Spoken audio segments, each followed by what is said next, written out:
The things we sacrifice for the accomplishment of our dreams. Folks, tonight is going to be easy listening.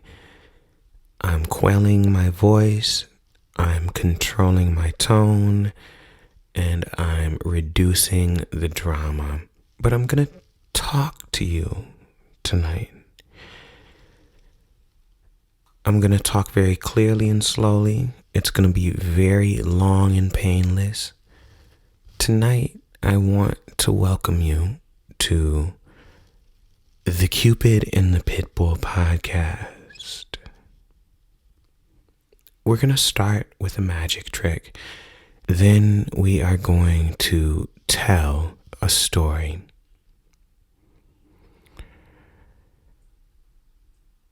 And from there, I will share my interpretation of the moral of that story.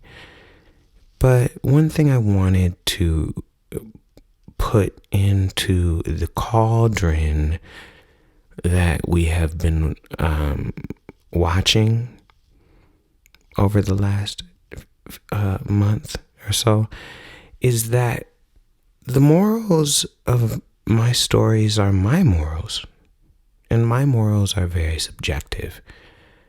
Maybe you take something else from the stories, and that's why I want to name that the stories are meant to serve as a reflection for me, but maybe a filter for you. Before we get into the magic trick tonight, and hopefully you can hear tonight, for episode 20, I must be quite calculated and subdued, controlled and intentional, all that. I'd like to describe the scene tonight. I just finished watching that Mary J. Blige documentary, and goodness gracious, what's so interesting is there was nothing new in the documentary, and Diddy is always just so supportive and predictable, because he's a professional. So he gave us nothing new, because you know why? All of that property is intellectual. Intellectual property, IP. That means no one else can replicate you. IP is in contracts. It's in agreements. Intellectual property can be worth up to, there's no limit. I've seen upwards of $400 million.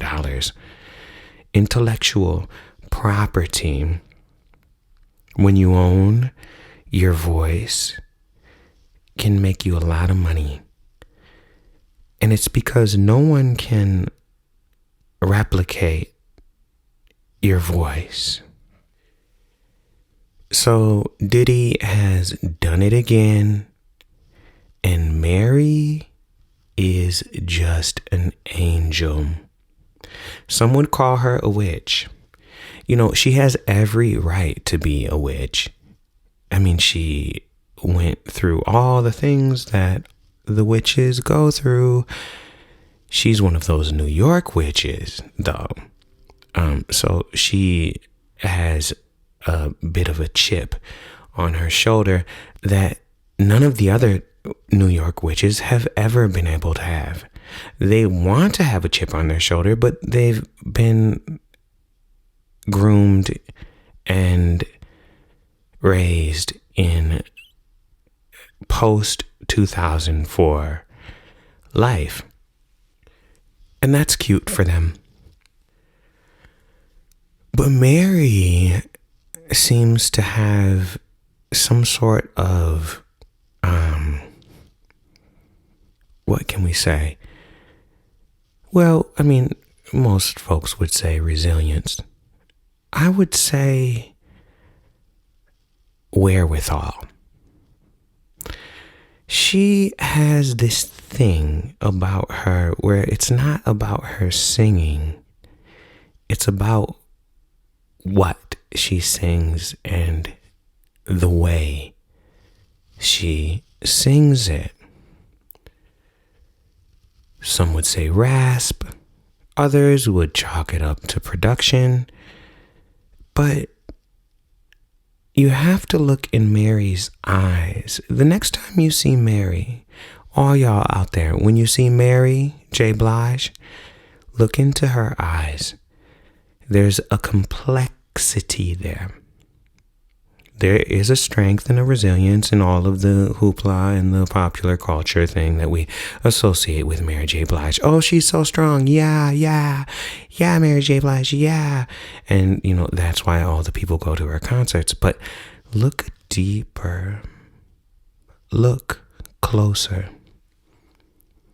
And see what her eyes hold. So I just finished that documentary. I ate a steak sandwich over from across the street. You guys, I live in East Charlotte. All the people say that it's the most dangerous, most volatile area, but I be having a good time over here. I mean, even though I'm in the hood, it doesn't feel like I'm gonna lose my life. Yeah, I might walk down the street like tonight and hear not fireworks, but just some intentional gunshots that might be 30 yards away. That's okay. People, you need to understand the difference, especially around now, especially up there in Minneapolis, when niggas like to just light off fireworks for 7 weeks after the 4th of July. Let me tell you niggas something. Shut the fuck up, niggas. Niggas, you don't need to be lighting those fireworks anyways. Do you know what you're celebrating? It's the 4th of, it's independent. It's when they put you niggas in shackles and celebrated it. Shut the fuck up. Return those fireworks to Wisconsin and go get a job. Honestly, don't light those fireworks off in the middle of the street in North Minneapolis. Honestly, y'all, who's with me? Shut these niggas up. Shut them up. They used to piss me off when I would drive down the street in North Minneapolis just trying to get gas. Here these guys go, lighting off fireworks in the middle of the street by the gas station. Do you know how dangerous that is? Damn. Go home. It is 2:30 in the morning. And honestly, it's also July 7th. It's July 7th. Go home. It's not July 4th anymore. If you want to light off fireworks, go and light them off in a different place. Not in the middle of the street while I'm trying to drive home. But anyways, that's trauma. I'm sorry. That's just trauma. But so today, I was walking home and I heard very much vividly a couple gunshots. By a couple, I mean 7. And then there were the unmarked police cars that came without their sirens. So I found myself, remember I was telling y'all about that dead end last episode? Well, nobody has my address, so I'm not snitching, but there's just a lot of meth activity and maybe some major pill distribution, and maybe we are knowing where the plug is and we are taking the money from the plug. I don't know. Who knows anything? I haven't seen anything. All I know is what my ears know. And what my ears knew tonight was pop, pop, pop, pop. You know what I mean? So I came home and I watched the Mary J. Blige documentary after going across the street and getting a bomb average steak sandwich. And that was after going to my little Irish spot. You know, Irish. Top of the morning, top of the evening, do ya? So, and I've said this before, but it really manifests in my temper. So I like fighting. I really like fighting. So that's why I go and I'm around other Irish people, often, because sometimes I like being around people who like to fight, but we never fight each other. We just share each other's fighting stories. And tonight I got to share a great fighting story. It was back when I was in college. I was with my football player friends. They put all the freshman football players and then like the weirdos in one dorm in Chapel Hill. It was called Airing House. We were on one floor and we used to have mattress fights until that one man, he got suffocated by that mattress. And then they banned those fights. But what was so cool was the camaraderie to have the mattress fights and be on the mattress teams and like really get into the competition of it all. And it was like some of the football players were on the non-football players teams. My friend Brian, he was 375 pounds. Why do I make friends with people who are 6 times my size and 7 times my height? I love them. You know why I love those giants? It's like that scene in Lord of the Rings when the trees come alive and they're like, we're just going to fuck it up for everybody. Nobody can stop us. And if you're our ally, then you're safe. Well, I've always been safe. But anyways, I told them guys about this one time when Brian and his friends wanted to go out to the club in college. And this is at the Irish bar, right? And everyone's sharing their story.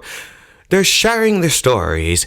They're going around and they're sharing their fighting stories. Top of the morning to you. Like little leprechauns. And so I say to them, well, I have a story.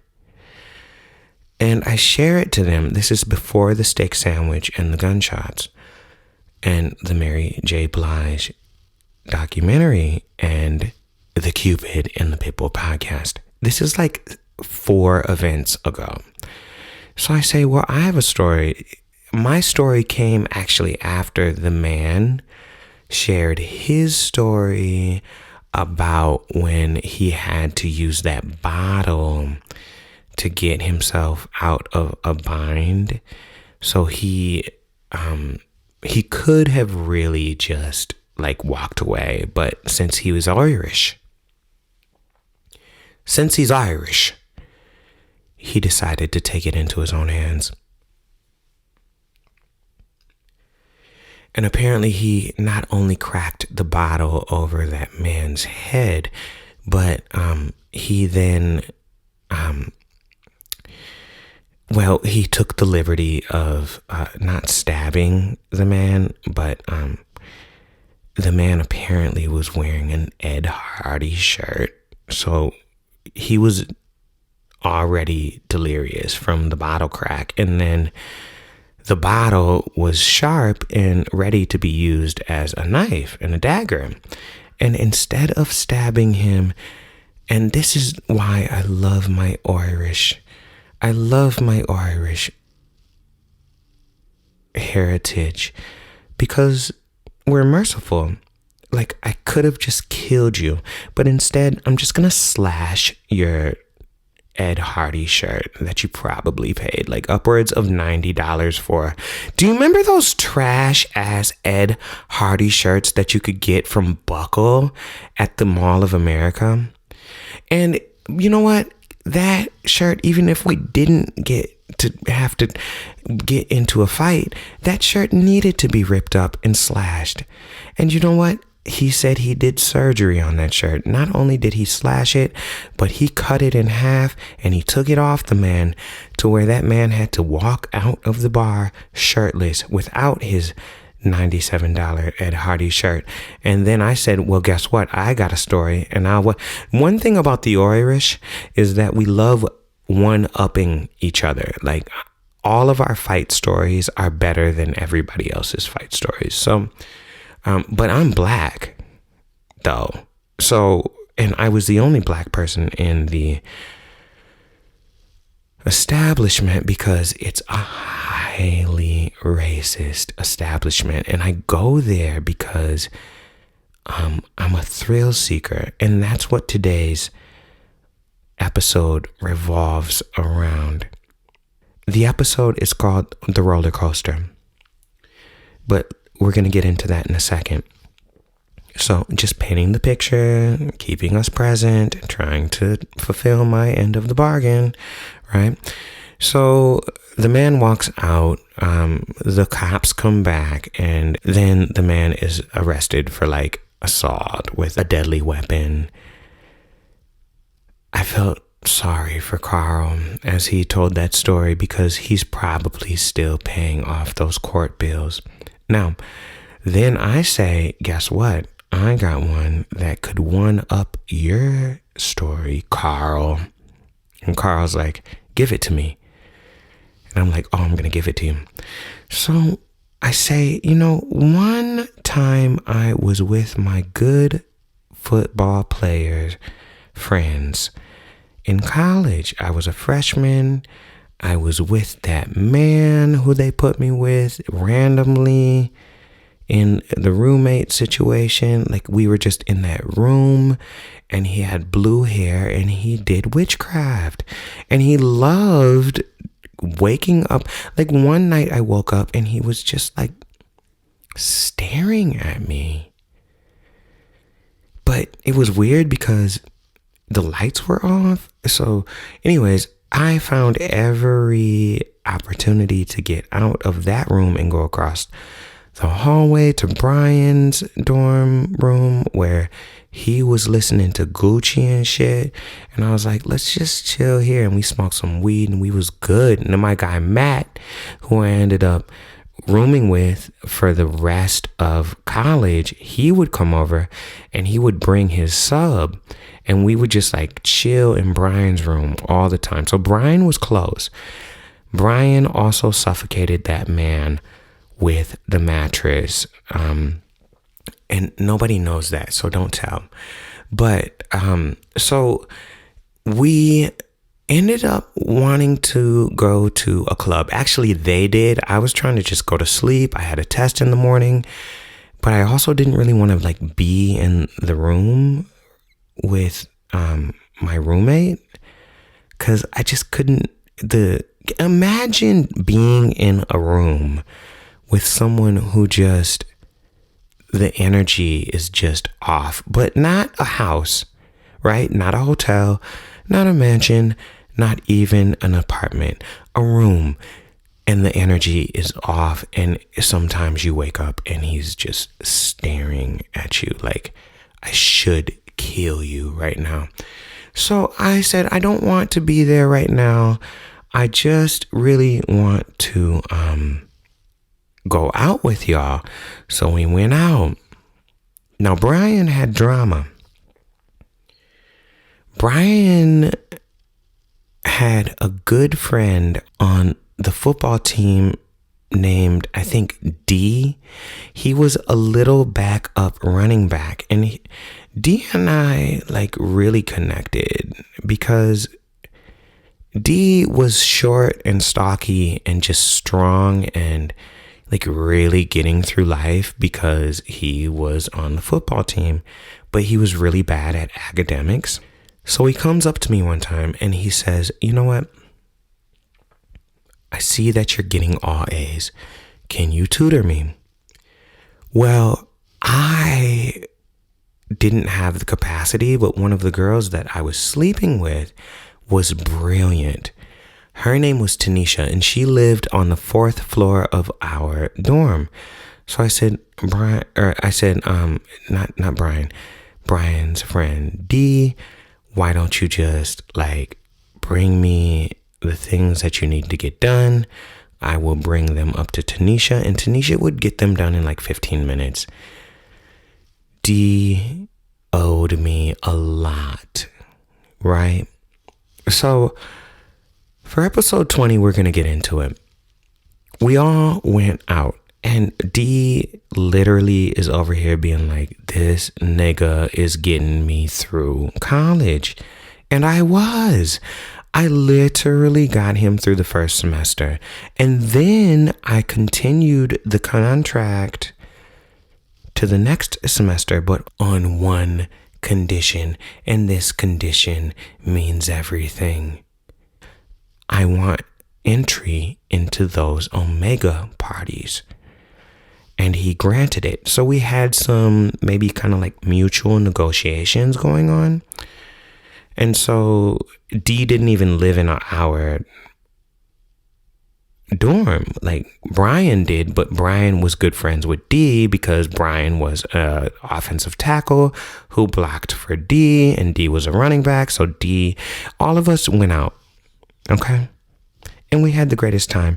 And here comes 1:45. Now, let me tell you, 1:40, I'd say 1:37 to 1:51 a.m., that's when we plant the seeds for trouble. And by trouble, I mean fisticuffs. Okay? Because after 1 o'clock, that's when everyone is trying to lay claim to who they're going to go home with. So D was over here, actually, ironically, talking to one of Tanisha's friends who was doing his tests for him, but he didn't know. But lo and behold, Tanisha's friend had a boyfriend. Tanisha's friend's boyfriend was who? A Kappa. A distant Kappa, standing in the corner of the club, waiting for the smoke like a Scorpio. You know, let me tell you about these Kappas. I mean, I was technically supposed to be a Kappa, but there was some drama. We'll get into that story another time, but the Kappas are just so incredibly mischievous. And they like to be at the club starting fisticuffs with people. One time I saw a Kappa try to start fisticuffs with an Omega, and that Kappa got thrown 3 stories down.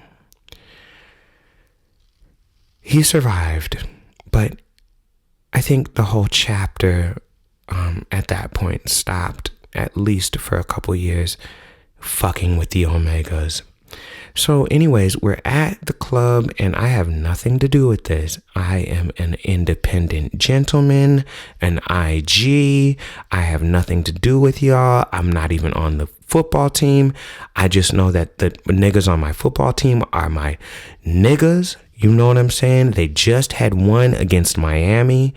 Oh, when they won against Miami too by a field goal, I ran down there and climbed on these big bear backs and like climbed up and like hung from the field goal.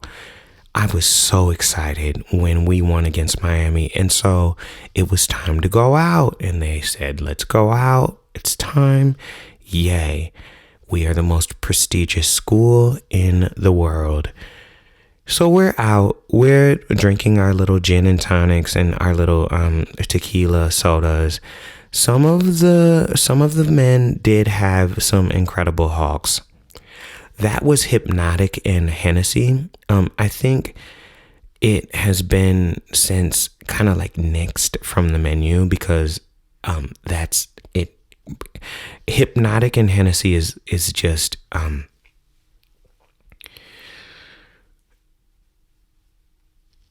dangerous combination.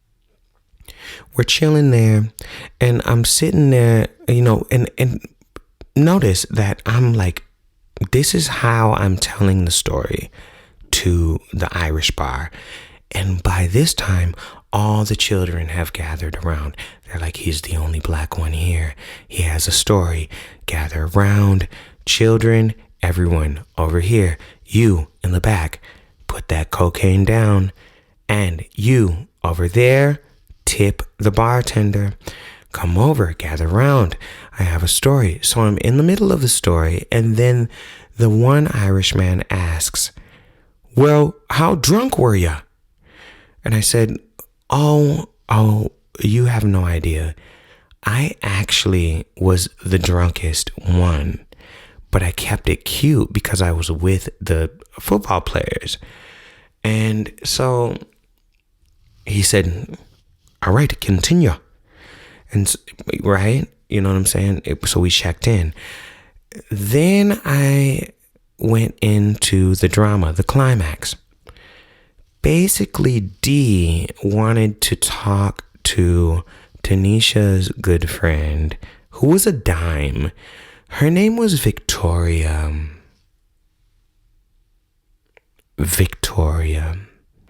And Dee went up to talk to Victoria at the club.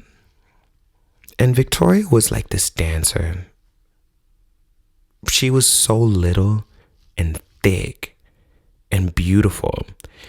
She was wearing some short shorts and a little crop top. How dare she? She didn't need to do that. She had everyone on fire.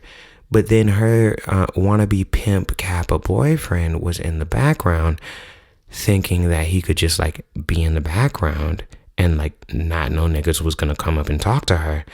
My nigga D went up and was like, what's good? That's when the drama came. Victoria was like, oh, I'm good, I'm chilling. And D was like, let me buy you a drink. And she was like, I think you need to know that like I'm in a relationship. You know what I'm saying? Like, you know, and D could have walked away. But of course, he had to have nigga pride and say, where is he? Is he here? And Victoria was very honest and was like, yeah, he's right over there. And so D, as a running back, right? Let me tell you something about running backs. See, the thing about running backs is running backs want the smoke. Right now, I'm in the run game room. Let me describe the scene. The candles are lit. The whiteboards are very much ready for the next plan. It's maybe like a 6x6, maybe let's say 7x7 foot room. It's a random room. I think it is supposed to be some kind of like storage room, but it's the studio right now. It's called the run game room. And this is where we plan our attack. This is where we get our Jamal Anderson on. We run the ball and we run it straight up your ass. Okay?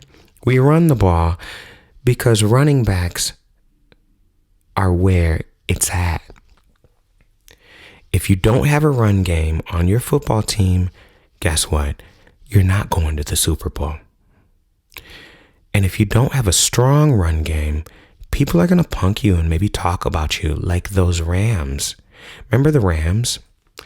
So basically, Victoria tried to push him away, but was kind of feeling him a little bit. It was like, well, my boyfriend's right over there. And my nigga D looked over to him and gave him the what's up nod. And that's when the man tried to come over and get into D's space. And D was like, well, I she is sitting here at the bar alone. Of course, she's beautiful. Of course, I'm going to talk to her. What are you doing over in the corner? Scoping her out like a hawk. And that's when that Kappa man turned it up. He said, because I can, nigga. Why don't you go back to your friends? everyone heard it, including me. So I say, red alert, red alert, red alert, everyone. One of ours is getting ready to get into some fisticuffs. I seen it coming. Oh, it came. And so I call Brian, my big security guard, and a couple more of my niggas to be back behind D. And then the Kappa, of course, being a Kappa, called all his friends, and the Kappas have a lot of friends. All of a sudden, we're sitting there like straight up West Side Story, and Victoria is looking at me, talking about, just don't let anything happen. I just was chilling. And I was like, hold tight.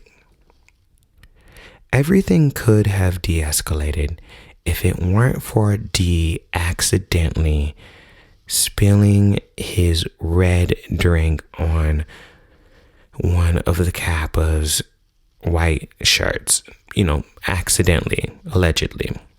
So D started it, let's be honest. So what I did was I rallied the troops because once that happened, the 30-second countdown for the red button started. So once D spills the red drink on a white Kappa shirt, that's when everybody stops the music and it's getting ready to be some fisticuffs up in here. And what I say is, you guys, tonight is going to be glorious. Everyone ready your arms. 15, 14, 13. There will be injuries tonight. There will be casualties. 7, 6, 5. But at the end of the day, our crew and this woman is too special to lose this fight. 3, 2, 1. So what I did was go all the way back, maybe 30 yards to the entrance, and I find the person who's fighting the hardest. There were a lot of bottles, a lot of glass, a lot of danger, but there was this one man who was fighting so hard. He had a big targetable head. It was like a big light-skinned head. He thought that he was whooping everybody's ass. Like, he was very much carrying himself like Sauron on Lord of the Rings. So I target him, and I'm at the entrance, and I'm stretching, I'm letting the fight go down. My crew is winning, but literally we have to take this nigga out, and I'm gonna do it. So I very much give my Roadrunner. Remember Roadrunner from Bugs Bunny, where he would like rev up his legs? So I revved up my legs and I got ready 30 yards away, and I started running towards the big-headed, light-skinned Kappa. And I said, you know what? Tonight is not your lucky night. And if I did not Liu Kang fly kick this nigga into the ATM to where it cracked, and he got up 2 minutes later. I ended the fight, because at the end of the day, they were like, so wait a minute, people are fly kicking people right now? So everyone stopped fighting. I just took out the leader. Everyone stopped fighting. The security even froze.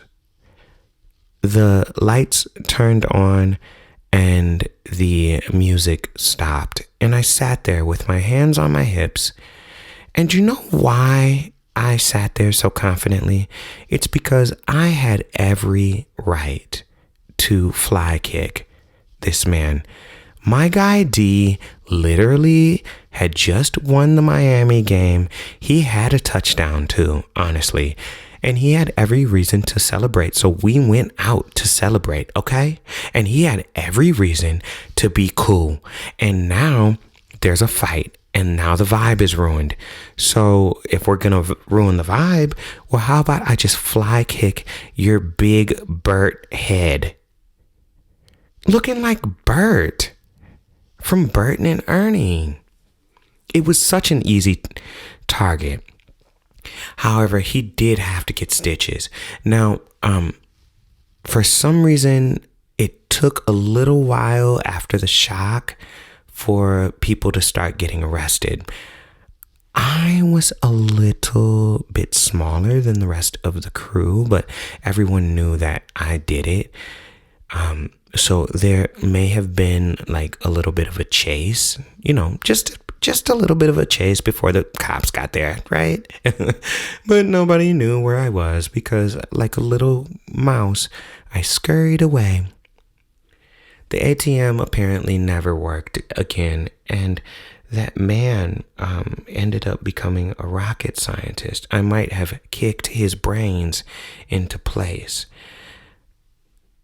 The Irish people loved this story. And I said, well, that's all for tonight, you guys. Good night. Good night. Goodbye, everyone. And they said, yeah. And I left. So tonight's story is called The Roller Coaster. When I was a little kid, I was terrified of roller coasters. And actually, you know what? Let's save this for another time. The moral of that story is going to be face your fears. But seeing that we're already a little bit lengthy, let's just get into it.